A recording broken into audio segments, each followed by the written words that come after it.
بغیر کہہ رہا ہوں بہت دور آ گئے ہو رسول اللہ صلی اللہ علیہ وسلم سے. خطرے کی گھنٹی ہے یہ. اندازہ لگا لو اتنے لوگ بیٹھے ہیں، ہمیں مقصد کا ہی نہیں پتا. اچھا ایک بات بتاؤ، یہ مقصد کی بات بعد میں کریں گے. یہ اگر سنی جو بھائی ہوتے ہیں وہ اذان دیتے ہیں، اذان ہو جاتی ہے نا بھائی، اور بولو. اور جو دیوبندی اذان دیتے ہیں ہو جاتی ہے. اہل حدیث جو اذان دیتے ہیں ہو جاتی ہے. اچھا کوئی رفع دین کر کے نماز پڑھے تو نماز ہو جاتی ہے؟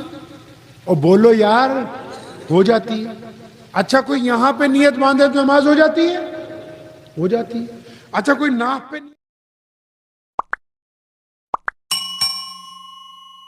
بغیر کہہ رہا ہوں بہت دور آ گئے ہو رسول اللہ صلی اللہ علیہ وسلم سے. خطرے کی گھنٹی ہے یہ. اندازہ لگا لو اتنے لوگ بیٹھے ہیں، ہمیں مقصد کا ہی نہیں پتا. اچھا ایک بات بتاؤ، یہ مقصد کی بات بعد میں کریں گے. یہ اگر سنی جو بھائی ہوتے ہیں وہ اذان دیتے ہیں، اذان ہو جاتی ہے نا بھائی، اور بولو. اور جو دیوبندی اذان دیتے ہیں ہو جاتی ہے. اہل حدیث جو اذان دیتے ہیں ہو جاتی ہے. اچھا کوئی رفع دین کر کے نماز پڑھے تو نماز ہو جاتی ہے؟ اور بولو یار ہو جاتی ہے. اچھا کوئی یہاں پہ نیت باندھے تو نماز ہو جاتی ہے؟ ہو جاتی ہے. اچھا کوئی ناف پہ نیت باندھے نماز ہو جاتی ہے؟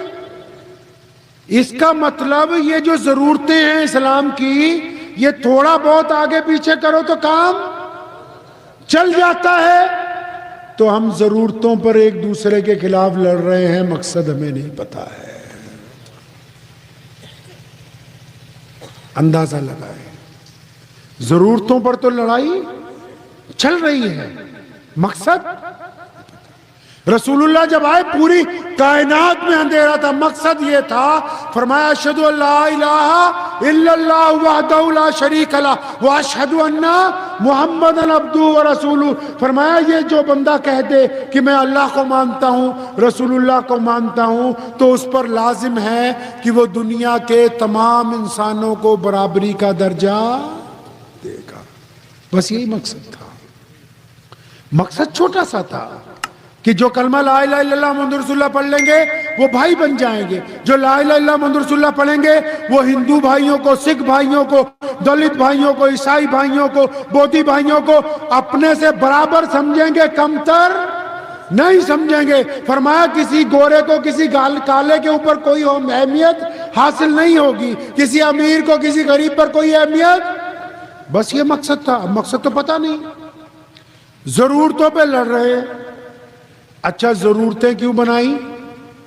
یہ پنڈال کیوں لگایا؟ تاکہ جلسہ ہو جائے، ہے نا جی. تو نماز کیوں پڑھتے؟ نماز کیوں پڑھتے؟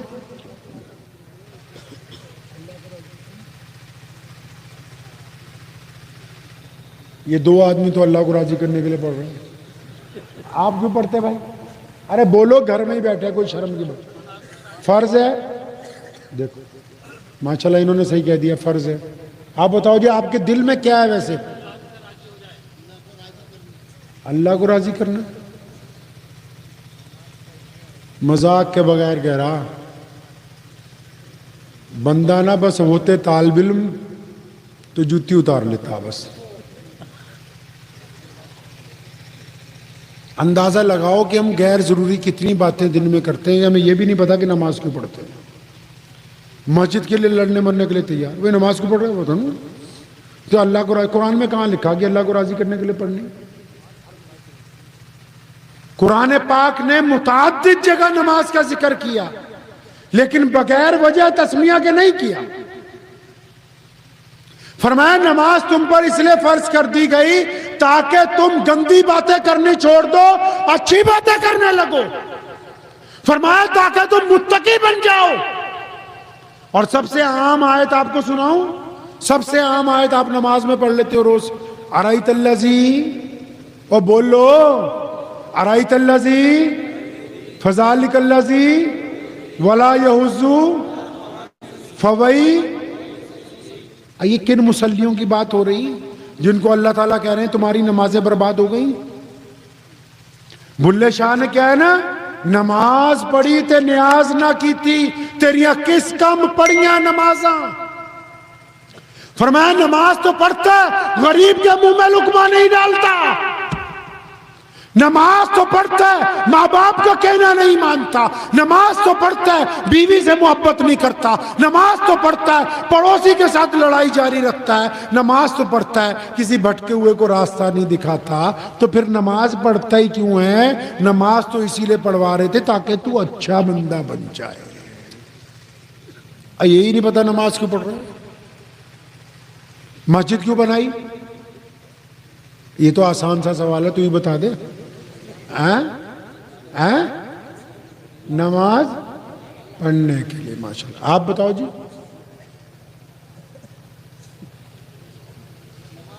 نماز پڑھنے کے لیے بہت برا حال ہے بھائی یہاں کا تو مولانا، بہت برا حال ہے۔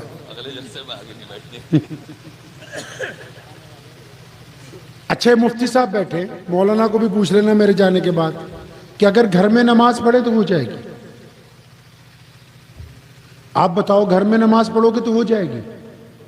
ارے بولو یار، اتنے مفتی تو تم ہو ہی۔ گھر میں نماز پڑھنے سے ہو جاتی بھائی؟ ہو جاتی۔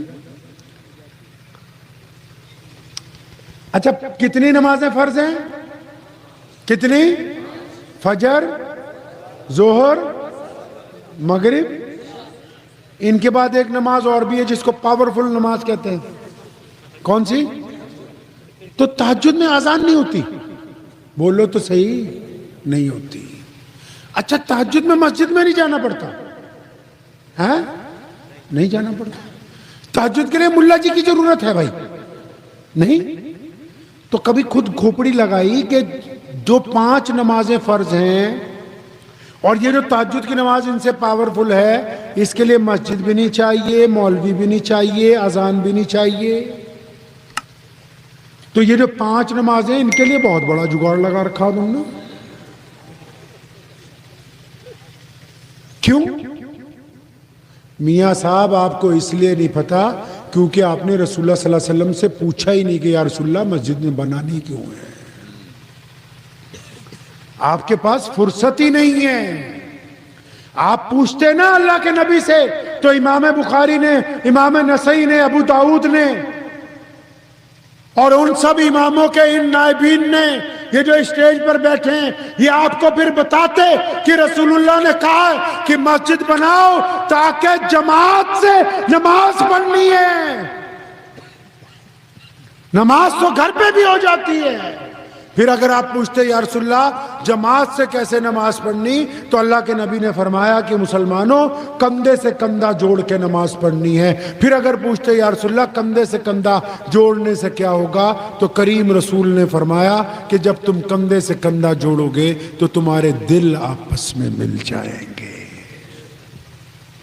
مسجد صرف نماز پڑھنے کے لیے نہیں بنائی، ایک خوبصورت سماج بنانے کے لیے بنائی ہے، سماجی ویوستھا کو اچھا کرنے کے لیے بنائی ہے۔ جس کے دروازے پر کوئی غیر مسلم بھی آئے اور وہ کہے کہ میری یہ ضرورت ہے، اس کو پورا کر دیا جائے۔ مسجد کے امام اور متولی کو یہی نہ پتا ہو کہ محلے میں کتنی بیوائیں ہیں اور یہ بریانی قورمہ کھاتے ہو، تو کہا کس نے کہ یہ مسجد کے حکم میں آ گئی ہے؟ نمازیوں کو یہی پتہ نہ ہو کہ عبد الرحمن فجر میں نہیں آیا، ظہر میں نہیں آیا، عصر میں نہیں آیا، مغرب میں نہیں آیا، تو پھر یہ عشاء میں اکٹھے ہو کے اگر اس کا ساتھ دینے کے لیے نہ جائے، مزاج پرسی کرنے کے لیے نہ جائے، تو کس نے کہا کہ یہ جماعت ہو گئی ہے؟ اسلام میں کوئی چیز بنا مقصد کے نہیں ہے۔ تو اس بات کو پلے باندھ لیجئے کہ ہم نے اپنے پیارے نبی علیہ السلام کو پڑھنا ہے، پڑھیں گے انشاءاللہ۔ رسول اللہ کو سننا ہے، رسول اللہ کو جاننا ہے، یقین مانے کہ رسول اللہ کے علاوہ کوئی ذات ایسی نہیں ہے جس کی وجہ سے ہم باقی ہیں۔ رسول اللہ کی ذات کی وجہ سے اسلام زندہ ہے، رسول اللہ کی اطاعت کی وجہ سے ہماری بخشش ہوگی۔